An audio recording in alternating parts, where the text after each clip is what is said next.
Party మన ఆంధ్ర రాష్ట్ర సమితి పార్టీ. బహుజన దళపతి సైనికుడితడు, నిజాయితీ గల నాయకుడితడు, ప్రజా సేవకే పరమార్థం ఇతడు, అందరికీ బంధువు ఇతడు, అందుబాటులో ఉంటాడు. ఏఆర్ఎస్ జెండా ఎత్తిన జేకేఆర్ మన నాయకుడు. జై జై జై ఏఆర్ఎస్, జయ హో జై జేకేఆర్, జై జై జై ఏఆర్ఎస్, జయ హో జై జేకేఆర్.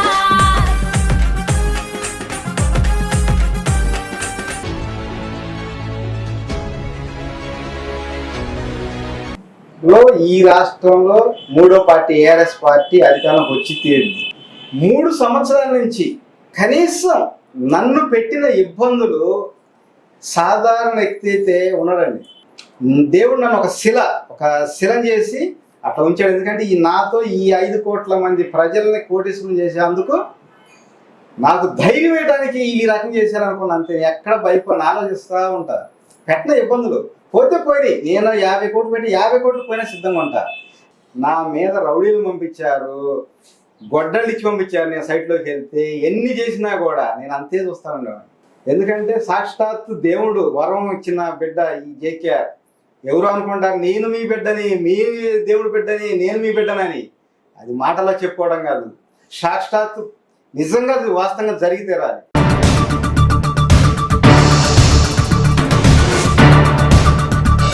హాయ్ హలో నమస్తే, వెల్కమ్ టు H6 న్యూస్. ఈరోజు మన స్టూడియోలో ఏఆర్ఎస్ పార్టీ వ్యవస్థాపకులు జంజనం కోటేశ్వరరావు ఈరోజు మన స్టూడియోలో ఉన్నారు. మరి అసలు ఏఆర్ఎస్ పార్టీ ఎందుకు స్థాపించారు, మరి ఈ పార్టీ పేద ప్రజల కోసం, పేద ప్రజల అభ్యున్నతి కోసం అంటున్నారు. మరి ప్రతి ఒక్క పేదవాడిని కోటేశ్వరులు చేయాలి, అలాగే నవరత్నాలు పథకాలు ఎలా అయితే 9 పథకాలను తీసుకొచ్చారో మేనిఫెస్టోలో, అలాగే ఏఆర్ఎస్ పార్టీ కూడా 9 అంశాలను మేనిఫెస్టోలో ప్రచురించింది. మరి అసలు ఏఆర్ఎస్ పార్టీ యొక్క ప్రధాన ఎజెండా ఏంటి, మెయిన్ కాన్సెప్ట్ ఏంటి అనేది వారి మాటల్లోనే అడిగి తెలుసుకుందాం. నమస్తే సార్. సార్ ఎలా ఉన్నారు sir? ARS party means Andhra రాష్ట్ర సమితి పార్టీ. జేకేఆర్ అంటే అసలు ఎవరు? ఈ ఏఆర్ఎస్ పార్టీని ఏపీలో స్టార్ట్ చేయాలి అని ఎందుకు అనిపించింది మీకు? కారణాలు అయితే చాలా ఉన్నాయండి, అయితే ఒకటి కారణాలు చెప్తాను. ముఖ్య కారణం జేకేఆర్ అంటే జంజనం కోటేశ్వరరావు. ఆంధ్రప్రదేశ్ ప్రజలందరికీ నమస్కారం. ప్రజలు ఓటేస్తున్నారు, ఎన్నాళ్ళు ఉన్నా కానీ వాళ్ళ కష్టం వాళ్ళు చేసుకోవటం, వాళ్ళ పని వాళ్ళు చేసుకొని తప్ప ప్రభుత్వం నుండి వాళ్ళు ఆశించినంత మంచి జరగటం. ఎందుకంటే రాజకీయం ఈ ఓట్లు వేసుకున్న నాయకులు అడుగుతారు, అది చేస్తాం, ఇది చేస్తాం, రుణమాఫీ చేస్తాం, లేకపోతే జాబు రావాలంటే బాబు రావాలి.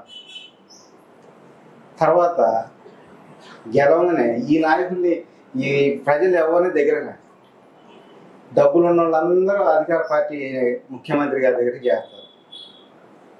వాళ్ళు ఉన్నాయి లేని చెప్పి వాళ్ళని పొగుడుతూ కాంట్రాక్టుల రూపంలో కానీ ఏదో రూపంలో వాళ్ళు డెవలప్ అవటం, లేదంటే ఈ భూములు కొనుక్కొని రాజధాని ఎక్కడ పెడతారు, లేదా హైటెక్ సిటీ డెవలప్ ఎక్కడ చేస్తారు అని భూములు కొనుక్కోవడానికి ప్లాన్ చేసుకుంటారు. 1-2% మాత్రమే డెవలప్ అవుతున్నారు, బాగా సంపిస్తున్నారు అత్యధికంగా. సరే వీళ్ళు ఇలాగే ఉంటున్నారు, ఎందుకు ఇట్లా జరుగుతుందని ఆలోచన చేస్తా ఉన్నాం. చేయంగా ఆలోచన. సరే నేను అది సంపాదించుకున్నా, ఒక పేద రైతు కుటుంబం నుంచి ఎదుగుతూ వచ్చాం.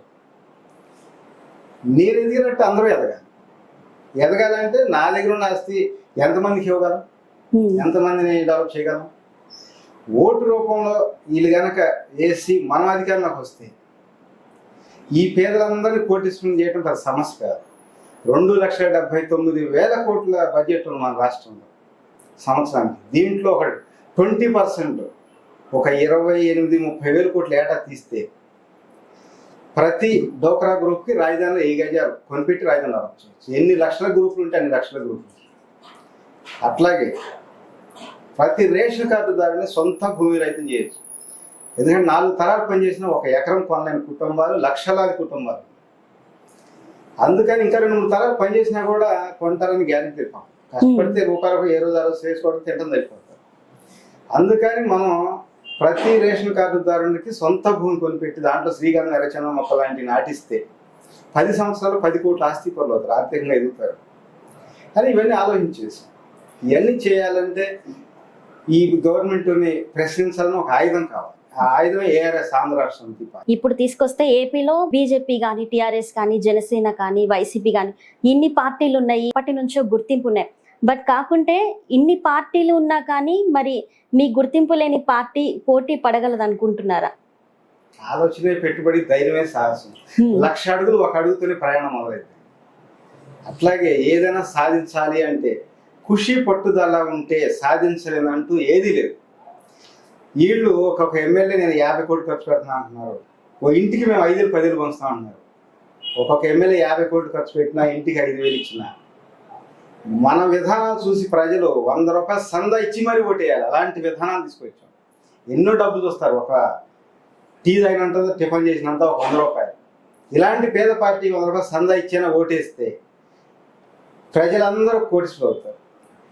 వాళ్ళు ఒక ఓటేసినందుకు వాళ్ళు కోటీశ్వరులు అవుతారు. వాళ్ళతో పాటు ఈ రాష్ట్ర ప్రజలందరినీ కోటీశ్వరులు చేసే శక్తి వాళ్ళ ఓట్లో. ప్రజల మీద నాకు నమ్మకం ఉంది. వీళ్ళు ఓటేస్తారు, పార్టీ అధికారంలోకి వచ్చింది, వీళ్ళందరూ భావితరాల భవిష్యత్తు బాగుపడుతుంది అని చెప్పి నాకైతే నమ్మకం ఉంది. ఎందుకంటే ప్రజలు నమ్ముకున్న నాయకుడు ఎవరైనా ఖచ్చితంగా సక్సెస్ అవుతారు. ఓకే, మీకు చాలా నమ్మకంగా చెప్తున్నారు ప్రజలు ఓటు వేస్తారు అని చెప్పి. రీసెంట్ గా చూసుకుంటే ప్రజా ఎదుగుదల యాత్ర చేస్తారు. ప్రజల రెస్పాన్స్ ఎలా ఉంది? అంటే ఈ ఏఎస్ఆర్ పార్టీ అనేది ఏపీలో కూడా ఉంది అనేది ఉనికిని చాటుకుంది అనుకోవచ్చా? అంటే పార్టీ ప్రజల్లోకి వెళ్ళింది అనుకుంటున్నారా లేదా? వెళ్ళిందండి, ప్రజల్లోకి వెళ్ళింది పార్టీ. ఎందుకంటే ప్రజల్లోకి వెళ్ళటం కోసం కూడా మేము ఇంకొక విధానాన్ని కూడా చేసాం. ఎన్ని పత్రికా విలేకరులు ఉన్నా, ఎంతమంది ఛానల్స్ విలేకరులు అందరికీ కూడా నెలకి 10,000 రూపాయలు మంత్లీ శాలరీ ఇస్తాం మన పార్టీ ఏఆర్ఎస్ అధికారులు. కానీ ఈ ఛానల్స్ విలేకరులు అందరూ కూడా పెద్ద పెద్ద ఛానల్స్ వాళ్ళు రానికుండా చేయాలని చూసినా కొంతమంది మెయిన్ పార్టీల వాళ్ళకి వాళ్ళు చుట్టాలు కావచ్చు, లేకపోతే దగ్గర ఏమైనా తీసుకొని మద్దతు తెలుపుతున్నారో తెలియదు. కానీ అయితే నేను ఫస్ట్లో చాలాసార్లు రిక్వెస్ట్ చేసి అడిగాను, ఏమన్నా మా పార్టీ చూసినట్టే అవసరం సరే అని చెప్పి నేను తర్వాత అడిగితే ఈ ఛానల్స్ విలేకరులని ఏమన్నా మీరు ఇలా చేయండి, మీకు వాళ్ళు నచ్చక తీసేసినా సరే ఈ 2 నెలలు ఉపయోగించిన తర్వాత మీకు శాలరీ లేరు, మీ జాబ్లో తీసేస్తారు. మన పార్టీ అధికారంలో వస్తుంది, రాగానే ఎన్ని ఛానల్స్ ఈ రాష్ట్రంలో ఎన్ని వేల మంది విలేకరులు ఉన్న అన్ని వేల మందికి నెలకి 10,000 రూపాయలు మంత్లీ శాలరీ మన ప్రభుత్వం ఇస్తుంది. మీరు ఉన్నదన్నట్టు చూపించండి, చెప్పండి. ఎస్సీ ఎస్టీ బీసీ మైనారిటీ వీళ్ళల్లో మెయిన్ గా తీసుకున్నా కానీ ఎవరో ఒకళ్ళని సీఎం చేస్తాము అంటున్నారు. అంటే అసలు మీ ఏఆర్ఎస్ పార్టీకి ఎంతమంది అభ్యర్థులు ఉన్నారు? మెయిన్ సీఎం గా గెలవాలంటే 100 సీట్లైనా గెలవాల్సి ఉంది. అసలు ఎంతమంది అభ్యర్థులు ఉన్నారు? ఈ ఏఆర్ఎస్ పార్టీ ఇప్పటి వరకు ఎక్కడెక్కడ ఎంతమంది పోటీ చేయడానికి సిద్ధంగా ఉన్నారు? 175 నియోజకవర్గాల్లో ఎమ్మెల్యేలు, 25 ఎంపీలు మొత్తం మేమైతే సెట్ చేసుకున్నాం. ఓకే, నాయకులు రెడీగానే ఉన్నారు చేయడానికి. ఎలక్షన్ కోడ్ వచ్చిన తర్వాత అందరికి బీఫామ్స్ ఇచ్చి దైవ సాక్షిగా ప్రమాణం చేయించి ఎవరైనా డబ్బులు ఇస్తామన్నా ఎత్తుడా చేసుకోకూడదు, ఎవరు బెదిరించినా ఎత్తుడా చేసుకోకూడదు, ప్రజల కోసం ఇచ్చిన మాట కట్టుబడతామని దైవ సాక్షిగా ప్రమాణం చేసి నామినేషన్ వేయాలండి. ఆ విధంగా మాట్లాడారు. ఇది బీజేపీ, జనసేన లేకపోతే టీడీపీ ముగ్గురు కలిసి ఏదో ఈ మధ్య శర్మిల గారు కూడా తెలంగాణకి మళ్ళీ వచ్చే తెలంగాణ కోడన పార్టీ పెట్టి మళ్ళీ అయితే కాంగ్రెస్ తరఫున పరోక్షంగా మద్దతు తెలుపుతామని చెప్పి ప్రత్యక్షంగా పరోక్షంగా మద్దతు తెలుపుతున్నారు. అందరూ ఒకటై గెలిపిస్తారు. వీళ్ళు ఎంతమంది కలిసినా చివరికి జగన్మోహన్ కలిసినా సరే మన పార్టీకి ప్రజలు ఓటేస్తారు.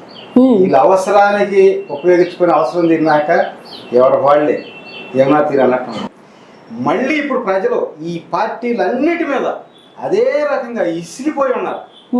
ఇలాంటి ఏఆర్ఎస్ ఆంధ్ర రాష్ట్ర సమితి పార్టీ యొక్క సిద్ధాంతాలు, ఈ జేకేఆర్ యొక్క సిద్ధాంతాల కోసం ఇలాంటి వ్యక్తి కావాలి అని ఎదురు చూస్తున్నాను. నేను ఎక్కడికి వెళ్ళి దాదాపు గుంటూరు నుండి అమరావతి రాజధాని, గుంటూరు నుండి దాదాపు తెనాలి, అక్కడి నుంచి బాపట్ల, ఒంగోలు, నెల్లూరు, తిరుపతి, చిత్తూరు, కడప, కర్నూలు, పులివెందుల, మరి మన అనంతపూరు, సత్యసాయి జిల్లా, పల్నాడు జిల్లా ఇవన్నీ కొంత 15 రోజులు పర్యటన చేసుకొచ్చాం. అక్కడి నుంచి మళ్ళీ విజయవాడ నుంచి అన్ని జిల్లాలు చివరి శ్రీకాకుళం, ఇచ్చాపురం నుంచి మళ్ళీ విజయవాడ దాకా అమరావతి రాజధాని మంగళగిరి వరకు మళ్ళీ ఒక 17 రోజులు, మొత్తం 32 రోజులు 4,500 కిలోమీటర్ల ప్రజా ఎదుగుదల యాత్ర. ఏఆర్ఎస్ పార్టీ పేదవాడు గుండె చప్పుడి ప్రజా ఎదుగుదల యాత్ర 4,500 కిలోమీటర్ల దూరం ప్రయాణం చేస్తాం.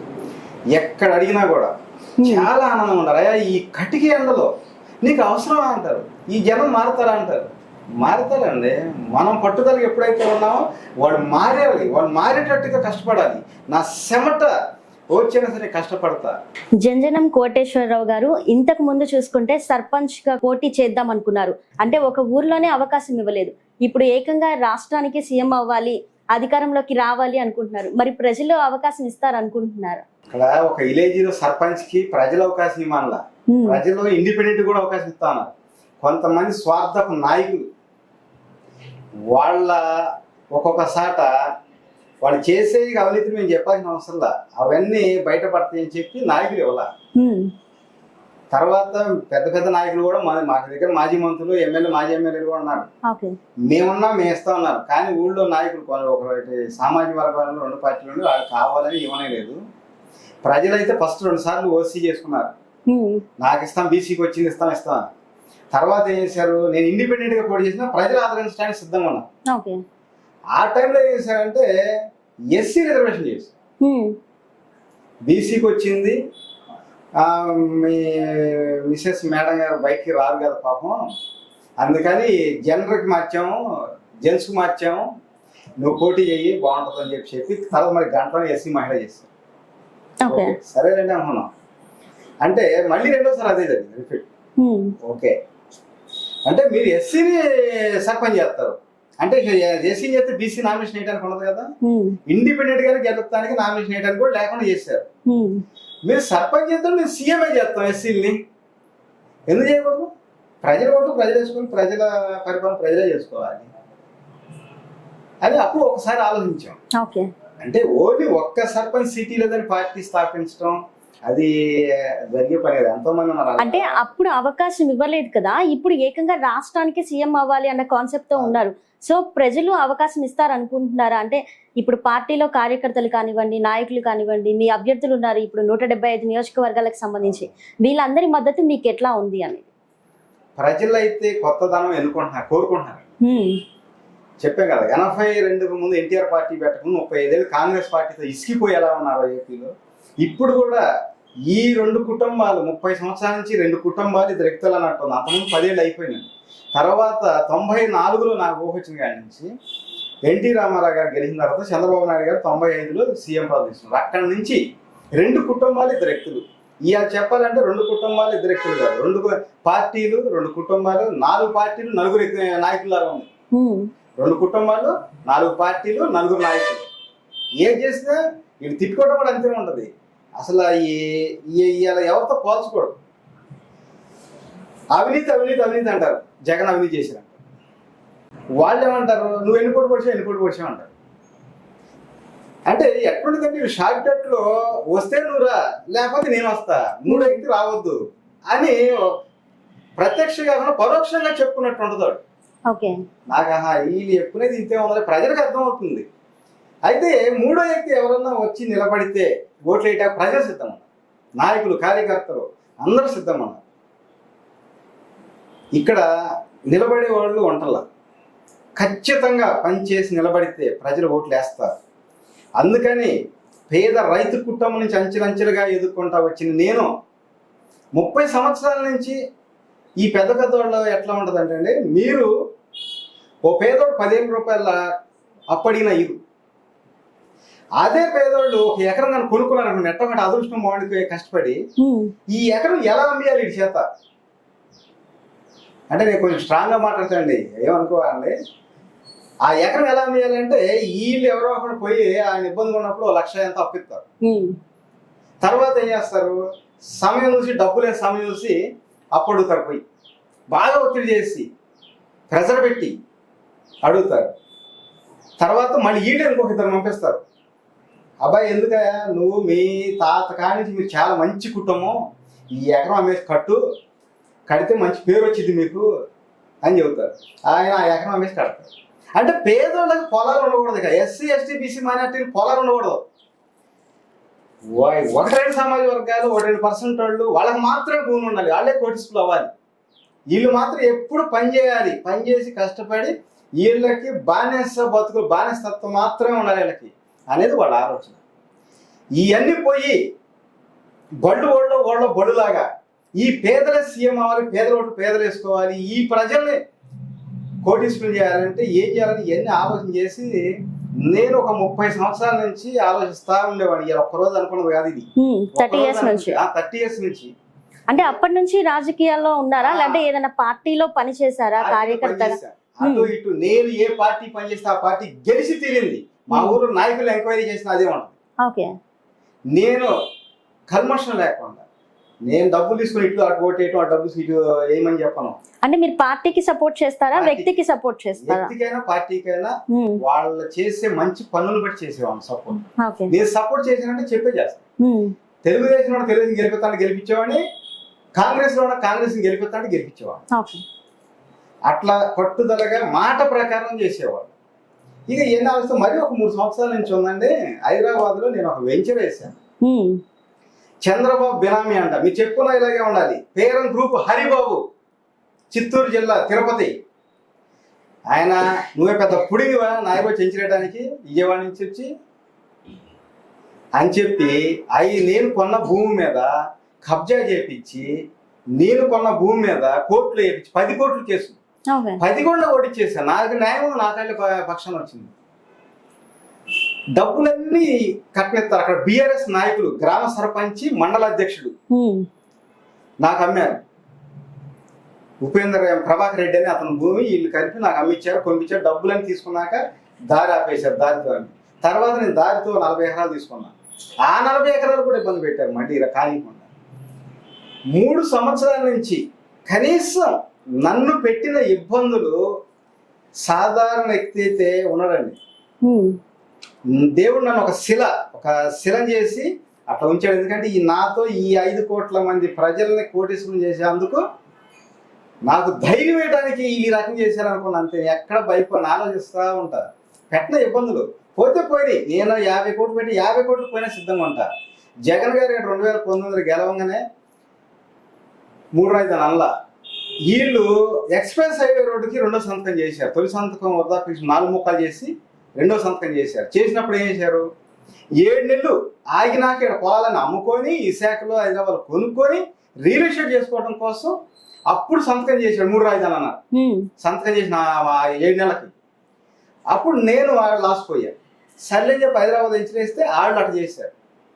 అంటే ఇప్పుడు రాజకీయాలు చూసుకుంటే ఒకరిని ఎదుగుదల లేకుండా ఎక్కడికక్కడ అణచివేసే ప్రయత్నాలు జరుగుతున్నాయి, చూస్తూనే ఉన్నా. అంటే మీరు కూడా ఎక్స్పీరియన్స్ అయ్యారు. అంటే మరి ఇప్పుడు ప్రస్తుతం ఉన్న రాజకీయాలని మరి మీరు ఎలా ఎదుర్కోగలరు? అంటే చూసుకుంటే గనక రాజకీయాల్లో ప్రతి విమర్శలు ఉంటాయి, బురద జల్లే ప్రయత్నాలు ఉంటాయి, ఒకరినొకరు కించపరుచుకునే అంత ఎక్కడికక్కడ డామినేట్ చేస్తూ ఉన్నారు. సో అంటే మరి వీటన్నిటికీ మీరు సిద్ధమే అంటారా? అంటే మీరు వీటన్నిటిని ఎదుర్కోగలను అని మీరు అనుకుంటున్నారా? నేను 30 సంవత్సరాలు చిన్న వయసు, 15 సంవత్సరాలు 14 సంవత్సరాల వయసు నుంచే ఎదుర్కొంటూ వచ్చాయండి. ఇవన్నీ నాకు అనుభవం. ఇప్పుడు బురద చల్లాలన్నారు. బురద ఎదటం చల్లాలంటే ముందు మన చేతికండి. నాకు ఏ నాయకుడు వ్యతిరేకం కాదు, ఏ పార్టీ వ్యతిరేకం కాదు. నేను ప్రజలకు అనుకోవాలి, ప్రజలకు కోటేసుకుని చేయాలి. అందుకని ప్రజలు ఓటేస్తారు, ప్రజలకు మేము అనుకూలం చేస్తాం. అంతవరకే. ఈ జనం ఈ నాయకులతో మనకు సంబంధం లేదన్నమాట. మాదంతా కూడా ఒక డిఫరెంట్ రాజకీయం. మేము వాళ్ళు ఏంటంటే కావాలని వీళ్ళు వాళ్ళు తిట్టుకోవటం, తర్వాత ఈ సభ పెడుతున్నారు. ఒక్కొక్క సభకి ఎంత ఖర్చు అవుతుందండి? ఆ ఖర్చు అంత అవసరమా మనకి? మీరు నిలబడండి, మంచి చేస్తే 5 ఏళ్ల తర్వాత ఓటేస్తారు, లేకపోతే ఇంటికి పంపించేస్తారు. నా మీద రౌడీలు పంపించారు, గొడ్డళ్ళు ఇచ్చి పంపించారు. నేను సైట్లోకి వెళ్తే ఎన్ని చేసినా కూడా నేను అంతే చూస్తాను ఉండేవాడిని. దేవుడు ఉన్నాడు, అట్లా అడ్డు పెడతాడు చెయ్యి. నాకేమీ కాదండి. ఎందుకంటే సాక్షాత్ దేవుడు వరం ఇచ్చిన బిడ్డ ఈ జేకేఆర్. ఎవరు అనుకుంటారు నేను మీ బిడ్డని, మీ దేవుడు బిడ్డని, నేను మీ బిడ్డనని. అది మాటల్లో చెప్పుకోవడం కాదు, సాక్షాత్ నిజంగా వాస్తవంగా జరిగితే రాదు. నాకు ఎటువంటి అండ లేకపోయినా నేను ప్రజల కోసం ఎంత సాహసం చేసి పనిచేస్తున్నాను అంటే ఎన్నో ఎదుర్కొని 30 ఏళ్ళ నుంచి ఎదుర్కొన్నది ఒక ఎత్తు అయితే, ఈ 3 సంవత్సరాల నుంచి ఎదుర్కొన్నది ఒక ఎత్తు. పక్కన ఉన్న వాళ్ళు కూడా తెలుసు ఆ సంగతి. అలాగే ఈ 3 నెలలు నేను ఎదుర్కోబోయే పరిస్థితి ఒకటండి. ఈ 3 నెలల్లో ఈ రాష్ట్రంలో 3వ పార్టీ ఏఆర్ఎస్ పార్టీ అధికారంలోకి వచ్చి తీరింది. బలమైన ప్రతిపక్ష పార్టీ టీడీపీ కొంతమంది పొత్తులు పెట్టుకోవచ్చు, లేకపోతే ప్రధాన అధికార పార్టీ ఒక వైసీపీ కావచ్చు. ప్రజలు వీళ్ళందరి మీద ఎంత నెగిటివ్గా ఉన్నారంటే ప్రజలు చెప్పుకోలేని బాధలో ఉన్నారు. కాకపోతే మూడో వ్యక్తి సరిగ్గా నిలబడే వ్యక్తి 175 నియోజకవర్గాలు పోటీ చేసి ప్రజల్లో ఓట్లేకి అడిగటానికి వెళ్ళే వాళ్ళు కనపడతాం. ఎవరు వచ్చినా మధ్యలో ఆగిపోతాం. అందుకని మేము 175 ఎమ్మెల్యే 25 ఎంపీలు పోటీ చేయడానికి సిద్ధంగా ఉన్నారు. అంటే ఇప్పుడు 2024 ఎలక్షన్స్ లో మీరు గెలుస్తాము అని చెప్పేసి ధీమా వ్యక్తం చేస్తున్నారు. ఎలక్షన్స్ టైంకి కొత్త కొత్త పార్టీలు వస్తాయి, కొత్త కొత్త వ్యక్తులు అంటే కొత్త నాయకులు పుట్టుకొస్తూ ఉంటారు. బట్ ఒకవేళ మీ పార్టీ గెలవకపోతే ఏఆర్ఎస్ పార్టీ మళ్ళీ నెక్స్ట్ ప్రజలకి సేవ చేసేందుకు సిద్ధంగా ఉంటుందా? కొన్ని చూసుకుంటే పార్టీలు మాకు ఇంత కేడర్ ఉంది, ఇంతమంది నాయకుల సపోర్ట్ ఉంది అని చెప్పేసి పార్టీలని విలీనం చేసుకుంటున్నారు. అంటే ఆ పరిస్థితి ఈ పార్టీకి వస్తుంది అనుకుంటారా? ఎవరు పొరపాటును కూడా రాదు. పావలా డబ్బులకి ₹10 పదవులకి అమ్ముడుపోయేవాడు కాదు ఈ జేకేఆర్ అని నేను అప్పుడే మంగళగిరి మీటింగ్ లో చెప్పా. ఎప్పుడైనా చెప్తానండి, ఈ జేకేఆర్ ఇచ్చిన మాట కట్టుపడేవాడు. ఏఆర్ఎస్ పార్టీని స్థాపించి ఏఆర్ఎస్ పార్టీని అధికారం తీసుకొచ్చి ఏఆర్ఎస్ పార్టీ ద్వారా ఈ రాష్ట్ర ప్రజలందరినీ కోటీశ్వరం చేసే అంత శక్తి ఈ జేకేఆర్కి ఉంది. ఏఆర్ఎస్ పార్టీ మాత్రమే ఉంది. ఇది 100కి 1000% గ్యారంటీ అండి అది. ఓకే, మరి ఏఆర్ఎస్ పార్టీని స్థాపించారు, ప్రజలకి న్యాయం చేద్దాము, ప్రజలని అభివృద్ధి పదంలో తీసుకువెళ్దాం అనుకుంటున్నారు. అసలు మీ రాజకీయ గురువు ఎవరు అంటే ఎవరని చెప్తారు? అంటే పాలిటిక్స్ లోకి ఎంట్రీ ఇచ్చి 30 సంవత్సరాలు అవుతుంది. మీ బ్యాక్ బోన్ గా ఉన్న వ్యక్తి ఎవరు? ఎవరు లేరండి, స్వయం కృషితో వచ్చారు. స్వయం కృషి, దేవుడు దయ, ప్రజల అండ. ప్రజలు ఎప్పుడైనా అండగొంటారు, ప్రజలు మంచికి పట్టం కడతారు అన్న నమ్మకం. నేను మంచిలంచలుగా స్వయం కృషితోనే వచ్చాను ఇప్పుడు ఫస్ట్ నుంచి కూడా. దానికి తగ్గట్టు మనకు దేవుడు దయ అండ ఉంది, ప్రజల అండ ఉంది. ప్రజలు ఎప్పుడైనా న్యాయానికి ఓటేస్తారు అనే నమ్మకం. ఆ నమ్మకమైన ఏదైనా నమ్మకం లేకపోతే జీవితంలో నమ్మితే ఒకసారి చెప్తాను, నమ్మకపోతే జీవితం చెప్తాను. అందుకని ఎప్పుడు ఏదైనా నమ్ముతారు. నమ్మటం వల్ల నేను ఎప్పుడు ముందుకు వెళ్తాను. మరి ఏఆర్ఎస్ పార్టీ ఏపీలో ప్రజల్లో ఎంతవరకు వెళ్ళింది? ప్రజలు నెక్స్ట్ మిమ్మల్ని నమ్మాలన్నా గెలవాలన్నా మీరిచ్చే మెయిన్ ఎజెండాలో 9 అంశాలు ఎక్కువగా ఉన్నాయి. సో వాటిని మళ్ళీ మా ప్రేక్షకులకు ఒకసారి తెలపండి. అంటే ఏ అంశాలు ఎక్కువగా ఉన్నాయి? ముఖ్యంగా ఇక్కడ రాజధాని పెట్టి మోసం చేశారు ప్రజలు. ఇది నేనైతే జనం ఏమనుకుంటారు నాకు తెలీదు. చంద్రబాబు నాయుడు గారికి జగన్ గారికి ఇద్దరికి తెలిసే జరుగుతుందని చెప్పి నేను అనుకుంటాను. నేను ఏ దేవుడి మీద అయినా ప్రమాణం చేయమన్నా చేస్తా. వీళ్ళు కావాలని రైతులు బాగుపడకూడదు, ఈ ప్రాంత ప్రజలు బాగుపడకూడదు, మనమే బాగుండాలని రియల్ ఎస్టేట్ చేసుకోవడానికి 3 రాజధానులు అన్నారు. అందుకని ఇది అన్ని ప్రాంతాలు ప్రజలకి రాష్ట్ర రాజధానిలో ఆస్తి ఇస్తే ఇడిపోకుండా ఉండటానికి ఒకే ప్రాంతంలో ఉండటం కోసం అదొకటి. మళ్ళీ అమరావతి అనే హిందూ రాజధాని అనే ఒక పేరు ఉంది కాబట్టి అది లేకుండా చేయడం కోసం కోటి శిలువల చర్చి నిర్మాణం చేస్తాం. ఇంతవరకు ఎక్కడైనా కోటి శిలువల చర్చి చూసారా? మన రాజధాని నిర్మాణం చేస్తాం. అలాగే 2 లక్షల SFTలో పాలరాతి శరీరం మసీదు నిర్మాణం చేస్తాం. ఈ 2 కూడా ప్రపంచ పర్యాటక కేంద్రంగా తీర్చిదిద్దాం. ఎందుకంటే ఇక్కడ ఇది అమరావతి రాజధాని, ఒక మతం రాజధాని అని, ఒక సామాజిక వర్గ రాజధాని ముద్రేశారు. అట్లా కాకుండా అన్ని మతాలు అన్ని ప్రాంతాలకి అతీతమైనటువంటి రాజధాని అని చెప్పటం కోసం కోటి శిలువల చర్చి నిర్మాణం చేస్తాం. 2 లక్షల SFT పాలరాతి మసీదు నిర్మాణం చేస్తాం. ఈ రెండిట్లో ప్రపంచ పర్యాటక కేంద్రంగా తీర్చిదిద్దామండి. ఓకే, అంటే ఇంత కాన్సెప్ట్ తో ఉన్నారు, ప్రజలకి ఏదో చేయాలి, ఏదో సాధించాలి అన్న దృఢ సంకల్పం మీలో అయితే కనిపిస్తుంది. అంటే రీసెంట్ గా చూసుకుంటే గనక కొత్త పార్టీలోకి వెళ్లేందుకు ఎవరు సిద్ధంగా ఉండరు. అంటే ఎప్పటి నుంచో ఉన్న గుర్తింపు ఉన్న పార్టీలోకి వెళ్తే మనకి ఏదో ఒక పదవి వస్తుంది, ఏదో ఒక పోస్ట్ వస్తుంది, ఖచ్చితంగా గెలుస్తాము అనే నమ్మకం ఉంటుంది. బట్ మీరు ఎలాంటి ఎజెండాతో ముందుకెళ్తున్నారు? అసలు ఈ పార్టీ యొక్క మెయిన్ ఎజెండా ఏంటి? చెప్పాం కదండి, 30 సంవత్సరాలు కష్టపడ్డామని. నేను ఫస్ట్ లో ఒక పేద రైతు కుటుంబం. అవును, పేద రైతు కుటుంబం. సొంత భూమి లేదు, మేము కౌలు తీసుకోవాలి. మంచి భూమిని ఇచ్చేవాడు రైతులు, డబ్బులు ఉండేవాళ్ళు, లేకపోతే వాళ్ళ చుట్టాలు ఇచ్చుకునేవాడు. బీసీలు కదా, SC ST BC మైనార్టీలు అంటే సపోర్ట్ చేయరు. ఆ టైంలో కూడా ఈ ఏదో జాడులు ఉన్న సేవలు మాగాళ్ళు పండని ఇచ్చేవాడు. ఎండాకాలం కష్టపడి దున్నుకొని వాటిని ఒక లెవెల్ చేసి బ్లేడ్ తోటి బాగు చేసుకొని పైరేసేవాడు. ఒకసారి ఎల్లబడితే మొత్తం పడిపోయేది. అయినా భయపడం. గణుపుకి ఎగురొచ్చి నవ్వి నాపసేన పండియటం మాకు ఫస్ట్ నుంచి అలవాటు. మా ఊరు రైతులు తెలుసు, ఓకే పేదలకు తెలుసు. అలాగే ఈ రాజకీయం కూడా ఎంత బలమైన పార్టీలు ఉన్నా కూడా ఎట్టొస్తారు మీరు, ఎట్ట ఎదుర్కొంటారంటే అదే నా ధైర్యం. నవ్వి నాపసేన పండియటం ఎలాగ తెలుసు, ఈ రాజకీయంలో ఈ జేకేఆర్ ఈ స్టేట్ మొత్తం ప్రజల చేత ఓట్లు వేయించుకొని అత్యధిక మెజార్టీ ఎక్కువ సీట్లతోటి పార్టీని అధికారంలో తీసుకొచ్చి ఎస్సీ ఎస్టీ బీసీ మైనార్టీలు ఇచ్చిన మాట కట్టుబడి సీఎం ఇచ్చి ఆ మేనిఫెస్టోలో ఉన్న ప్రకారం విద్యా వైద్యం ఫ్రీగా చేసి ఇసుక మళ్ళీ ఫ్రీగా ఇచ్చి ప్రతి రేషన్ కార్డు దాన్ని సొంత భూమి కొనిపెట్టి దాని శ్రీగంధాల చంద్ర మొక్కలు నాటిచ్చి డెవలప్ చేస్తాం. అట్లాగే రాష్ట్ర రాజధానిలో రాష్ట్ర ప్రజలందరికీ ఆస్తి ఇటువంటి ఎక్కడో కొనిపెడతాం. గుంటూరు మంగళగిరి తాడేపల్లి గ్రేటర్ అమరావతి చేసి చుట్టూ 1/2 కిలోమీటర్ ఇంజనీరింగ్ రోడ్డు తీసుకొని అటు 2 లైన్ ఇటు 2 లైన్లు వేసి మధ్యలో 1000 గజాల ఫ్లాట్లు కొట్టి మెయిన్ రోడ్డు పక్కనే ఇస్తాం. డోక్రా గ్రూప్ కి 1000 గజాల ఫ్లాట్లు 7 స్టేట్లు కట్టుకోవడానికి పర్మిషన్ అనుమతి కూడా ఇస్తాం వాళ్ళకి.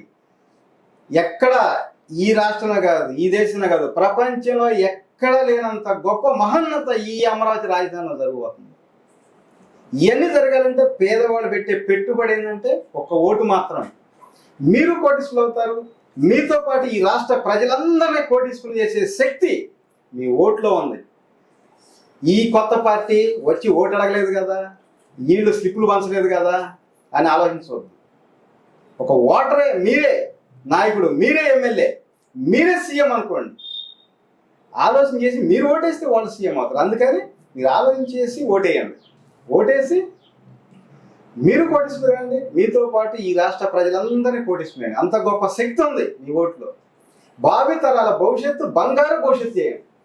దయచేసి ప్లీజ్, మీకోసం నేను ఇంత బాధపడి నా 32 రోజులు 4500 కిలోమీటర్ ప్రజా ఎదుగుదల యాత్ర చేసి నేను చెమట వచ్చి కష్టపడుతున్నా.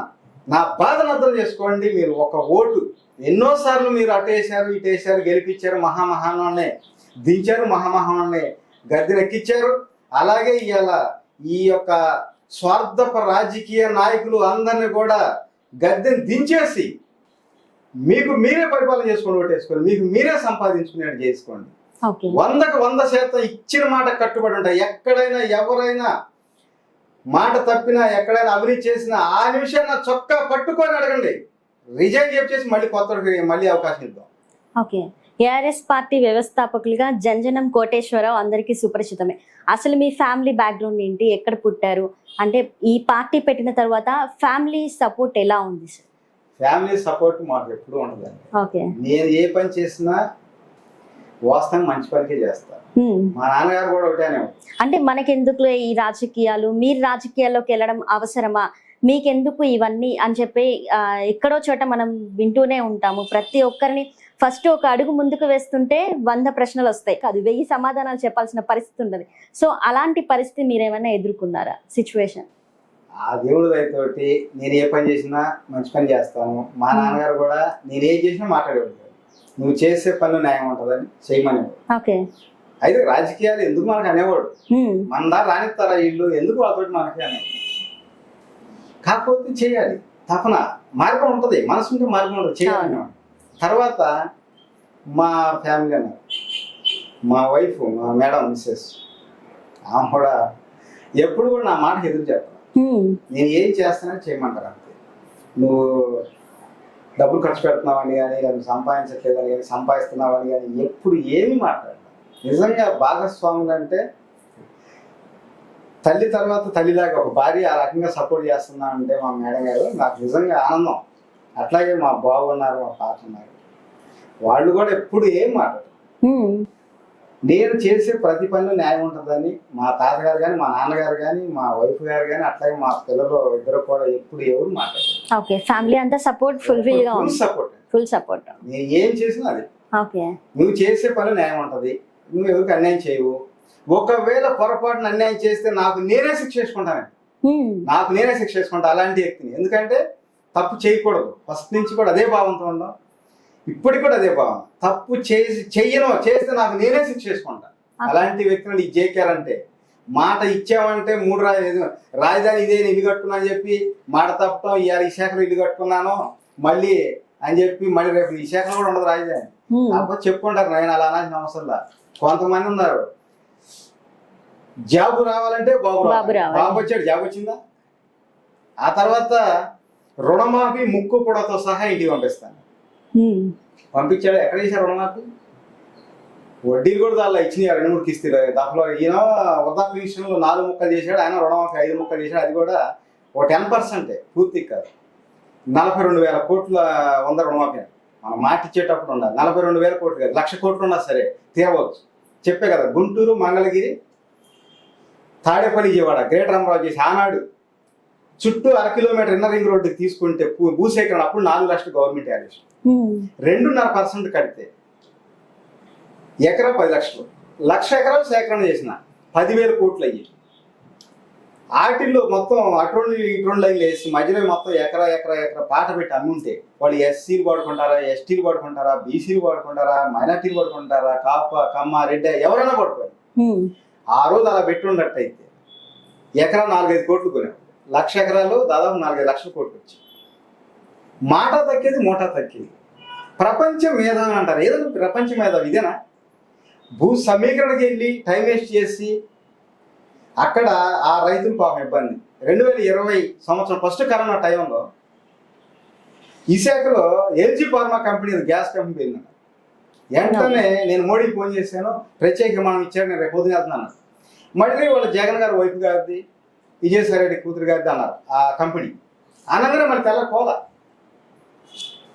అదేమంటే మోడీ గారు మాకు అపాయింట్మెంట్ ఇట్లా అంటే ఎలక్షన్కి అయితే అపాయింట్మెంట్ ఇస్తాడా? ప్రజల కోసం పనిచేస్తున్నారా లేదా స్వార్థ కోసం పనిచేస్తున్నారా? ఎన్ని ఆలోచించి కడుపు మండి రగిలిపోయి బాధేసి మనం ఏదో చేయాలి. ఈ ప్రజలు ఏదో చేయాలి. చెయ్యాలంటే ప్రశ్నించాలంటే ఒక ఆయుధం కావాలి. ఆ ఆయుధం ఏఆర్ఎస్ ఆంధ్ర సమితి పార్టీ అని ఈ జేకేఆర్ నిర్ణయం తీసుకున్నాడు. చేస్తున్నాం. ఆ దేవుడి అనుగ్రహంతో, ఈ ప్రజల అండతోటి, ఈ మీడియా మిత్రులందరితోటి సహాయం సపోర్ట్ తోటి మేము ప్రజల్లోకి వెళ్తాం. ఖచ్చితంగా పార్టీ అధికారంలోకి వచ్చింది. నమ్మకం అదే. నువ్విన్ ఆప్షన్ పండియటం ఎట్లా అలవాటో ఈ ప్రజలు కూడా అట్లాగే ఓటేస్తారు. పార్టీ అధికారం వస్తుంది నమ్మకం నాకు ఉంది. ఆ నమ్మకంతోనే ముందుకు వెళ్తున్నాం. నమ్మకమే మన భవిష్యత్తు నిలబెట్టింది. ఈ ప్రజలందరూ భవిష్యత్తు కూడా నిలబెడతారు. Okay thank you so much sir. మీ విలువైన సమయాన్ని మా కోసం కేటాయించారు. అండ్ అలాగే పేద ప్రజల అభ్యున్నతి కోసం, పేద ప్రజలని అభివృద్ధి పదంలో నడిపించడం కోసం మీరు పెట్టిన ఈ కృషి కానీ, పార్టీ కానీ ఎంతో ముందుకు వెళ్ళాలని మనస్ఫూర్తిగా మేము కూడా కోరుకుంటున్నాం. ఓకే అండి, విన్నారు కదా మన జేకేఆర్ గారి ఇంటర్వ్యూ.